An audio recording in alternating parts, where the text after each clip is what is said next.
Welcome to The Explainer. Today, we're tackling one of the biggest disconnects in the business world right now, the massive gap between all the incredible hype around artificial intelligence and, well, the pretty harsh reality of actually making it work. So let's just dive right in. For the last few years, it has felt like a complete AI gold rush, right? Businesses everywhere are just pouring billions, and I mean billions, into this tech, chasing this promise that feels, totally revolutionary. And honestly, when you see the numbers, you totally get the excitement. We're talking about a potential $13 trillion that AI could add to the global economy by 2030. Think about that for a second. That's not just a little bit of growth, that is a complete, fundamental shift in the entire global economy.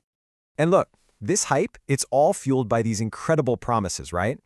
We hear that AI is going to completely revolutionize medical diagnosis, making it way faster and more accurate than any human could be. We hear it's going to slash operational costs by up to 20%. That's huge. And of course, it's going to automate all those boring, repetitive tasks that we all hate and create these super personalized experiences for customers. It's this amazing vision of a world that's just smarter, faster, and way more efficient.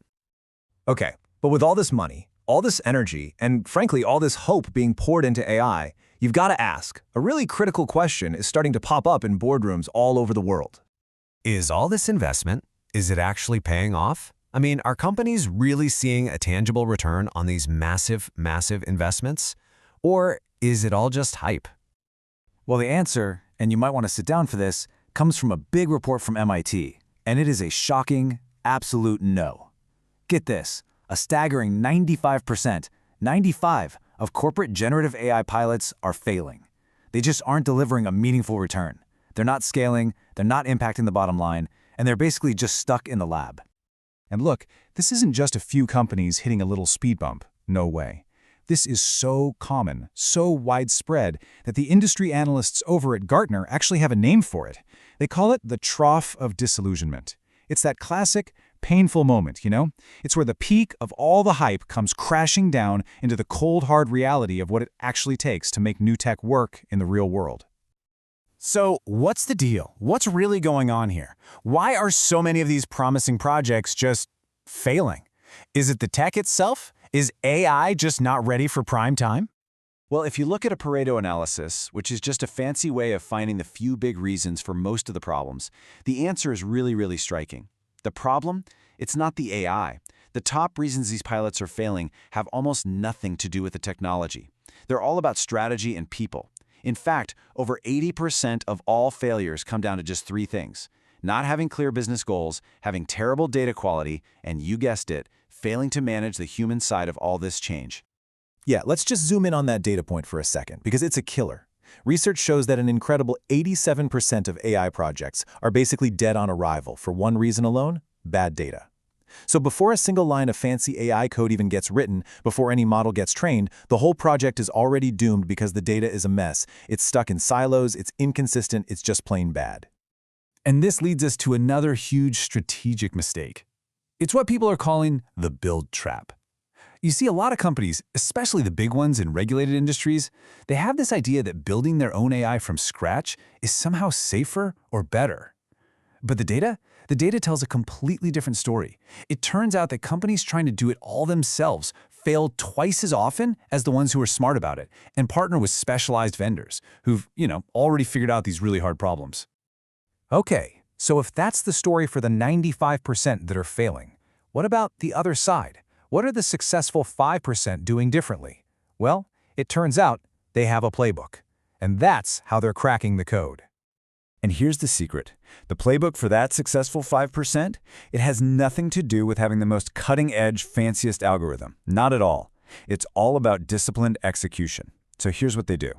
First, they always start with a real business problem, not some shiny new tech toy. Second, they build a rock-solid foundation of clean, well-governed data before they do anything else. Third, they get that AI adoption is really a change management challenge, so they focus on their people. And fourth, right from day one, they build in trust and governance. This whole thing really comes down to a super powerful shift in mindset. There's this great quote from Tim Creasy at Prosy. He says, "You should think of Gen AI not as some kind of all-knowing oracle, but as an extremely skilled intern."